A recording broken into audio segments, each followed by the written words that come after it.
நில்றி. ஒரு ஆம்பளை கேட்டுக்கிட்டு இருக்க, நீ பாட்டு போய்கிட்டு இருக்க. வேலைக்கு எதுக்கு போனா, யாரை கட்டு போன? யோ, இது என்ன, அது குடும்ப நடத்தமா இல்ல கூத்து நடத்தமா? யாரமா சொல்றேன்.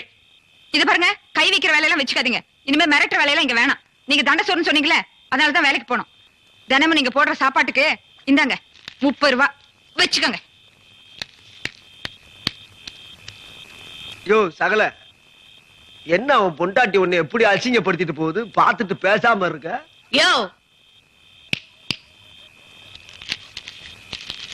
இந்தா, எனக்கு சோறு போடுறதுக்காக ஒரு 10, என் கழுத்துல தாலி கட்டின பாவத்துக்காக ஒரு 10, உங்க ஆத்தாளுக்கு உனக்கு தண்ட சோத்துக்கு ஒரு 10. அப்புறம் டபார், இனிமே இந்த அதிகாரம் பண்ற வேலையெல்லாம் என்கிட்ட வேண்டாம். இப்ப நானும் வேலைக்கு போறேன். நான் ஒரு நாளைக்கு ஊட்ட பெருக்கனா, நீ ஒரு நாளைக்கு ஊட்ட பெருக்கு. நான் ஒரு நாளைக்கு சமையல் பண்ணனா, நீ ஒரு நாளைக்கு சமையல் பண்ணு. நான் ஒரு நாளைக்கு துணி துவைச்சனா, நீ ஒரு நாளைக்கு துணி துவைக்கணும். அப்புறம் முக்கியமான ஒரு விஷயம், என் விருப்பம் இல்லாம என்ன நீ தொடவே கூடாது.